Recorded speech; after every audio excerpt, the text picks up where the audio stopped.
Kaatera cinema title ಬಗ್ಗೆ ದರ್ಶನ್ ಮತ್ತು ಉಮಾಪತಿ ಮಧ್ಯೆ ಸಮರ. ಅಯ್ಯೋ ತಗಡೆ ಯಾಕೆ ಗುಮ್ಮಿಸ್ಕೋತೀಯಾ ಅಂತ ಡಿಚ್ಚಿ. ದರ್ಶನ್ ಗೆಲುವಿಗೆ ನಮ್ಮ ಕೊಡುಗೆ ಇಲ್ಲ ಬಿಡಿ ಅಂತ ಕೆಂಡ. ಪರಿಷತ್ ಚುನಾವಣೆಯಲ್ಲಿ ಪುಟ್ಟಣ್ಣಗೆ ಜಯ. ಇದೆಲ್ಲವನ್ನ ನೋಡೋಣ ಪ್ರಮುಖ ಸುದ್ದಿ ನ್ಯೂಸ್ ಟಾಪ್ 9 ನಲ್ಲಿ.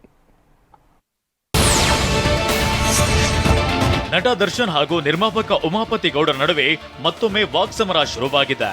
ಕಾಟೇರ ಸಿನಿಮಾದ ಟೈಟಲ್ ವಿಚಾರವಾಗಿ ಡಿಶುಮ್ ನಡೆದಿದೆ.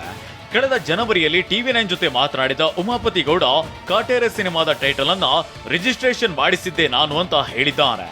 ಕಾಟೇರ ಟೈಟ್ಲು ರಿಜಿಸ್ಟರ್ ಮಾಡಿಸ್ತೋನು ಅವಾಗ ನಾನೇ, ಯಾಕಂದರೆ ದರ್ಶನ್ ಸರ್ಗೆ ಈ ಟೈಟ್ಲು ಇಷ್ಟ ಅಂತ ಹೇಳಿದರು.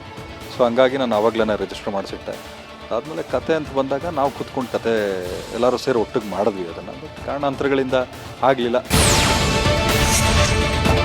ನಿರ್ಮಾಪಕ ಉಮಾಪತಿ ಗೌಡ ಹೇಳಿಕೆಗೆ ಕೆರಳಿ ಕೆಂಡವಾದ ನಟ ದರ್ಶನ್, ಅಯ್ಯೋ ತಗಡೆ ನಿನಗೆ ರಾಬರ್ಟ್ ಕತೆ ಕೊಟ್ಟಿದ್ದೆ ನಾನು, ರಾಬರ್ಟ್ ಟೈಟಲ್ ನನ್ನದೇ, ಬಂದು ನಮ್ಮ ಹತ್ರ ಯಾಕೆ ಗುಮ್ಮಿಸ್ಕೊಳ್ತೀಯ ಅಂತ ಕೌಂಟರ್ ಕೊಟ್ಟಿದ್ದಾರೆ. ಕತೆ ನಾನ್ ಮಾಡಿಸ್ದೆ, ಟೈಟಲ್ ನಾನ್ ಕೊಟ್ಟೆ. ಅಯ್ಯೋ ತಗಡೆ ನಿನಗೆ ರಾಬರ್ಟ್ ಕತೆ ಕೊಟ್ಟಿದ್ದೆ ನಾವು ಈಗ, ಯಾಕಂದ್ರೆ ಕೊಟ್ಟಿದ್ದು ಮಾಡಿದ್ದು ಹೇಳ್ಬಾರ್ದು ಭಗವಂತ. ಯಾಕಂದ್ರೆ ಇದೇ ಸಲಿ ಇದೇ ತರ ಒಂದ್ ಕಡೆಗೆ ಸಿಗಾಕೊಂಡು ಬಾಯಿಯಿಂದ ಏಳಿಸ್ಕೊಂಡು ಬುದ್ಧಿ ಕಲ್ತಿಲ್ಲ ಅಂದ್ರೆ ನಾವ್ ಏನ್ ಹೇಳೋಣ. ಟೈಟಲ್ ನಾನು ಕೊಟ್ಟೆ, ಟೈಟಲ್ ಇಟ್ಟಿದ್ದೆ ನಾನು.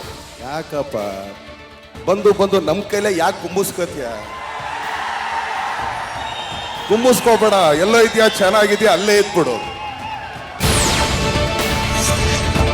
ಒಂದ್ ಕಡೆ ನಟ ದರ್ಶನ್ ಅಯ್ಯೋ ತಗಡೆ ಅಂತ ಗುಡುಗಿದ್ರೆ, ಇತ್ತ ಉಮಾಪತಿ ಗೌಡ ಕೂಡ ಗರಂ ಆಗಿದ್ದಾರೆ. ದರ್ಶನ್ ಗೆಲುವಿಗೆ ನಮ್ಮಿಂದ ಏನೂ ಕೊಡುಗೆ ಇಲ್ಲ ಬಿಡಿ, ರಾಬರ್ಟ್ ಚಿತ್ರಕ್ಕೂ ಕತೆ, ಟೈಟಲ್, ಹಣ ಕೂಡ ಅವರೇ ಹಾಕಿದ್ರು, ಯಾರು ಕೂರಿಸಿ ಕತೆ ಮಾಡಿಸಿದ್ದು ಅಂತ ಗೊತ್ತಿದೆ ಅಂತ ಉಮಾಪತಿ ಗೌಡ ಗುಡುಗಿದ್ದಾರೆ. ಇವಾಗ ಸಿನಿಮಾ ಆಗೋವರೆಗೂ ನಿರ್ಮಾಪಕರು, ಸಿನಿಮಾ ಆದ್ಮೇಲೆ ತಗಡು ಏನು ಮಾಡ್ತೀರಿ? ಇದೇ ತಗಡು ತಾನೇ ರಾಬರ್ಟ್ ಸಿನಿಮಾ ಮಾಡಿದ್ದು. ಇವತ್ತು ಹೇಳ್ತಾರಲ್ಲ ಹಂಗಾದ್ರೆ ನಂದೇ ಅಂತ. ಯಾರಿಗೂ ವಾರ್ನಿಂಗ್ ಕೊಡೋಕ್ಕಾಗಲ್ಲ. ಅಂಥ ವಾರ್ನಿಂಗ್ಗಳಿಗೂ ನಾನು ಕೇರು ಮಾಡೋ ವ್ಯಕ್ತಿ ಅಲ್ಲ. ಇಂಥ ಬೇಕಾದಷ್ಟು ವಾರ್ನಿಂಗ್ಗಳೆಲ್ಲ ನಾನು ಡಸ್ಟ್ಬಿನ್ ಬಿಸಾಕ್ಬಿಟ್ಟು ಹೋಗ್ಬಿಟ್ಟಿದ್ದೀನಿ ಸರ್. ಪರಿಷತ್ನ ಶಿಕ್ಷಕರ ಕ್ಷೇತ್ರದ ಉಪಚುನಾವಣೆಯಲ್ಲಿ ಪುಟ್ಟಣ್ಣ ಜಯಬೇರಿ ಬಾರಿಸಿದ್ದಾರೆ. ಕರ್ನಾಟಕ ರಾಜ್ಯ ಹಾಗೂ ಕಾಂಗ್ರೆಸ್ ಪಕ್ಷಕ್ಕೆ ವಿಶೇಷ ದಿನ ಅಂತ ಉಪಮುಖ್ಯಮಂತ್ರಿ ಡಿಕೆ ಶಿವಕುಮಾರ್ ಹೇಳಿದ್ದಾರೆ. ಬಿಜೆಪಿ ಜೆಡಿಎಸ್ನವರು ಒಟ್ಟಾಗಿ ಒಬ್ಬ ಅಭ್ಯರ್ಥಿಯನ್ನ ಕಣಕ್ಕಿಳಿಸಿದ್ರು. ಪರಿಷತ್ ಉಪಚುನಾವಣೆ ಫಲಿತಾಂಶ ರಾಜ್ಯಕ್ಕೆ ದಿಕ್ಸೂಚಿಯಾಗಿದೆ. ಶಿಕ್ಷಕರು ಬಹಳ ವಿದ್ಯಾವಂತರು, ಪುಟ್ಟಣ್ಣರನ್ನ ಆಯ್ಕೆ ಮಾಡಿದ್ದಾರೆ. ಪುಟ್ಟಣ್ಣ ಶಿಕ್ಷಕರ ಧ್ವನಿಯಾಗಿ ಕೆಲಸ ಮಾಡಿದ್ದಾರೆ ಅಂತ ಡಿಕೆಶಿ ಹೇಳಿದ್ರು. ವಿಧಾನ ಪರಿಷತ್ನ ಬೆಂಗಳೂರು ಶಿಕ್ಷಕರ ಕ್ಷೇತ್ರದ ಉಪಚುನಾವಣೆಯಲ್ಲಿ ಕಾಂಗ್ರೆಸ್ ಅಭ್ಯರ್ಥಿ ಪುಟ್ಟಣ್ಣ ಜಯಬೇರಿ ಬಾರಿಸಿದ ಬೆನ್ನಲ್ಲೇ ಬಿಜೆಪಿ ಜೆಡಿಎಸ್ ಮೈತ್ರಿಗೆ ಮುಖ್ಯಮಂತ್ರಿ ಸಿದ್ದರಾಮಯ್ಯ ಟಾಂಗ್ ಕೊಟ್ಟಿದ್ದಾರೆ. ಬಿಜೆಪಿ ಜೆಡಿಎಸ್ ನಾಯಕರ ನಡುವೆ ಮೈತ್ರಿ ಆಗಿದೆ ವಿನಃ ಇದಕ್ಕೆ ಮತದಾರರ ಒಪ್ಪಿಗೆ ಇಲ್ಲ ಎಂಬುದನ್ನು ಈ ಫಲಿತಾಂಶ ಸ್ಪಷ್ಟಪಡಿಸಿದೆ.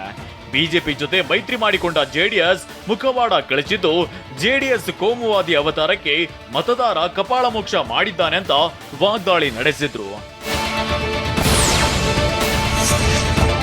ಡಿಕೆ ಬ್ರದರ್ ಧಮ್ಕಿಗೆ ಜಿಲ್ಲೆಯ ಅಧಿಕಾರಿಗಳು ಬೆಂಡಾಗಿ ಹೋಗಿದ್ದಾರೆ ಅಂತ ಬಿಜೆಪಿ ಎಂಎಲ್ಸಿ ಸಿಪಿ ಯೋಗೇಶ್ವರ್ ಆರೋಪಿಸಿದ್ದಾರೆ. ರಾಮನಗರದಲ್ಲಿ ಮಾತನಾಡಿದ ಅವರು, ರಾಮನಗರ ಜಿಲ್ಲೆಗೆ ಬರಲು ಅಧಿಕಾರಿಗಳು ಹೆದರುತ್ತಾರೆ. ಈಗ ಇರುವ ಅಧಿಕಾರಿಗಳು ಅವರು ಹೇಳಿದಂತೆ ಕೇಳಿಕೊಂಡಿದ್ದಾರೆ. ಎಸ್ಪಿ ಮನಸ್ಸು ಮಾಡಿದ್ರೆ ಅರ್ಧ ಗಂಟೆಯಲ್ಲಿ ಕೆಲಸ ಆಗ್ತಿತ್ತು. ಆದ್ರೆ ಡಿಕೆ ಬ್ರದರ್ ಹೇಳಿದ ಹಾಗೆ ಕೇಳಿಕೊಂಡು ಸುಮ್ಮನೆ ಇದ್ದಾರೆ ಅಂತ ಡಿಕೆ ವಿರುದ್ಧ ಯೋಗೇಶ್ವರ್ ಕಿಡಿಕಾರಿದ್ದಾರೆ.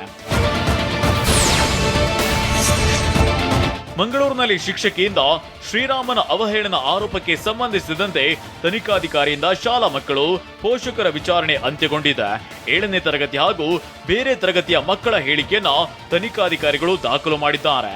ಸಮಗ್ರ ಹೇಳಿಕೆಯನ್ನ ಲಿಖಿತ ಹಾಗೂ ವಿಡಿಯೋ ರೆಕಾರ್ಡಿಂಗ್ ಮೂಲಕ ತನಿಖಾಧಿಕಾರಿ ಡಾಕ್ಟರ್ ಆಕಾಶ್ ದಾಖಲಿಸಿಕೊಂಡಿದ್ದಾರೆ. ವಿದ್ಯಾರ್ಥಿ ಬದುಕಿನ ಬಹುಮುಖ್ಯ ಘಟ್ಟವಾಗಿರುವ ಎಸ್ಎಸ್ಎಲ್ಸಿ ಮತ್ತು ಪಿಯುಸಿ ಪರೀಕ್ಷೆಗೆ ಕ್ಷಣಗಳನ್ನೇ ಆರಂಭವಾಗಿದೆ. ಶಿಕ್ಷಣ ಇಲಾಖೆ ಪರೀಕ್ಷೆ ನಡೆಸಲು ಸಿದ್ಧತೆ ಮಾಡಿಕೊಂಡಿದೆ.